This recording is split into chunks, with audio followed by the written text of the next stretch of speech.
Hello friends, welcome to another video.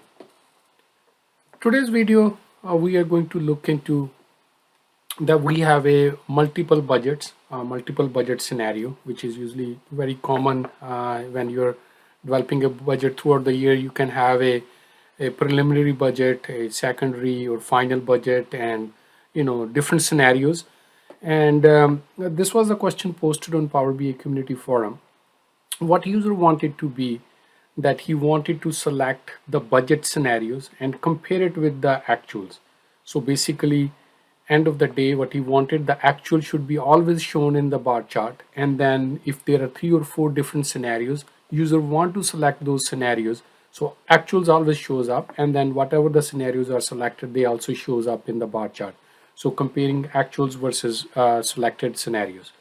Let me walk through the Power BI file. It's a simple data set I created, and then we will solve this through the measure. So let's take a look. So if you look in there, there's a scenarios which contains actuals, and this is the actual value. And then there are different scenarios, scenario A, B, C, D, and so forth, so on. So what user is looking for, that actuals should always show up in the bar chart. And then whatever the scenario is selected, it also shows up in the bar chart. So always actuals there. So if we go with the slicer method, so what I did here is I created a scenario on the slicer, and then have the scenario on the x-axis, and then the amount on some amount on the values. And then I also put a conditional formatting that if a selected value of the scenario is actuals, then show it in a red, and that's what why the actuals are showing in the red color. Now if we select, now the problem here is if I select anything from the slicer, it works fine, but if we don't select an actuals, the actual does not show up. It means we have to make sure that we are always selecting actuals, and then also selecting different scenarios. The ask here is again, user want to select the scenarios, and then actual should always show up in the visual. So how we can achieve that? So what we need to do here is, which I already created, a disconnected table for the scenarios values. So I created this table, I think manually for now, but you can always use through the Power Query or through the DAX table creation. You can always create a table. And so let me show you what is in that table. So the scenario table is only having 4 values without actual. So scenario A, B, C, D. So basically unique values from our data table of the scenario column, and then removed actuals, and then just kept whatever the remaining names for the scenarios are. So that is scenarios A, B, C, D. So now one thing what we're going to do is, now we're going to change this slicer with the disconnected table and use the scenario column from that table. So let's first do that. And scenario, of course it will give an error because these are disconnected table. Again, this new table, disconnected table, does not have any relationship. That's why this is a disconnected table. The purpose of this table is purely to be used for the slicer purpose. Now we don't have the actuals in here, so we have only scenario A, B, C, D. Of course, when I select anything from here, it does not do anything with our visual, because we need to extend the functionality of this disconnected table through a measure, and to include actuals on top of what has been already selected. So what we're going to do is, we're going to write a new measure, and that measure will take care of everything. Actual and scenario amount.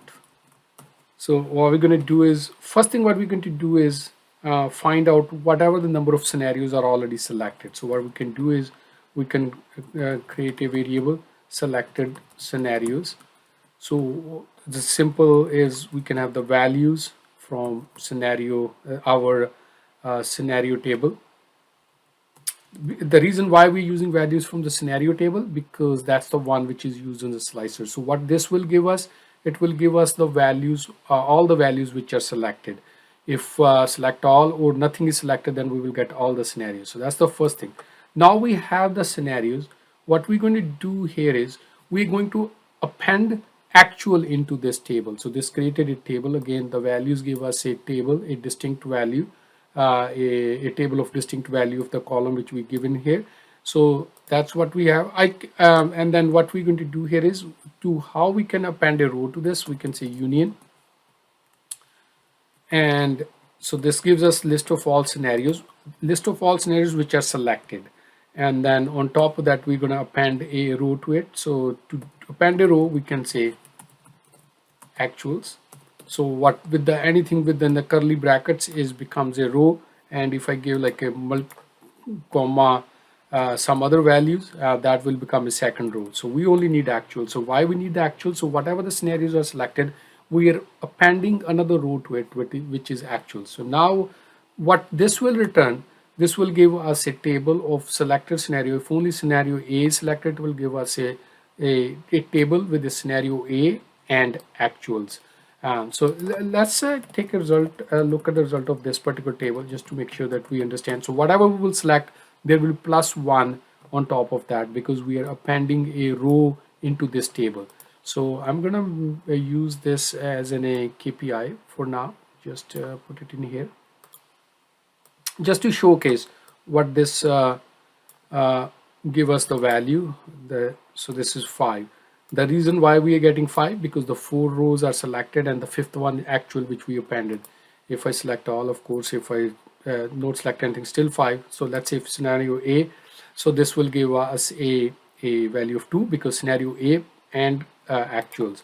Scenario B, and now 2 scenarios selected plus actual row which we appended in our measure, and then we are getting the 3.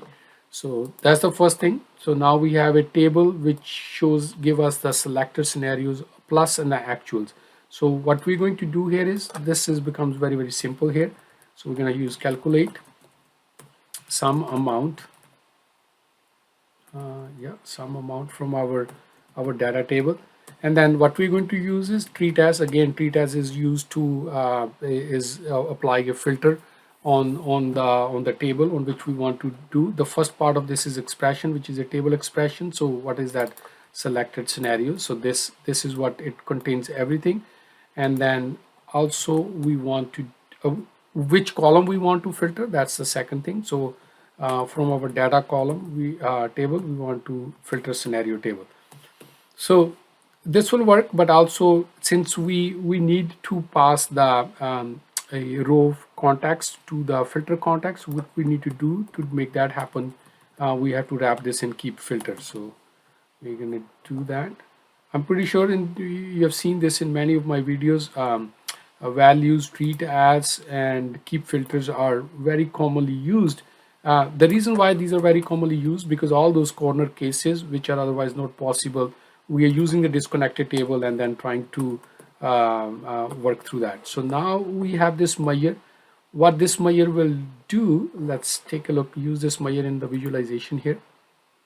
I called it actual, and hang on a second, let's go back to use, what's happening, bring this measure into our visualization here instead of sum amount directly. All right, here you go. So now what we have, of course this KPI doesn't make any sense. We can remove that. Card visual doesn't make any sense. So now we have actuals always showing up. Even scenario A and B are selected, we still showing the actual. So if we select scenario C, so now we have actuals plus ABC. If we select all, of course, actuals plus A, B, C, D, all the scenarios. If we don't select anything, and then of course it means all are selected. So now whatever we select from this slicer, we are always seeing the actual. So now we can always have the actuals. We don't need to select that. So basically we are appending that actuals into the selection what we have made in the scenario slicer, and then we are using that a table stored in a variable to filter our data table, and then we are visualizing that in that measure we are using in the visualization. Again, this is a very small thing. I actually came across this scenario a few times where people always want to compare actuals with the different budget scenarios or forecast scenarios or whatever you want to call it. This is a real-time example. I hope you find this video useful and somehow you can use this technique in your reporting needs. Until next video, have a good day. Thanks for watching. Do subscribe my channel. Thank you. Bye for now.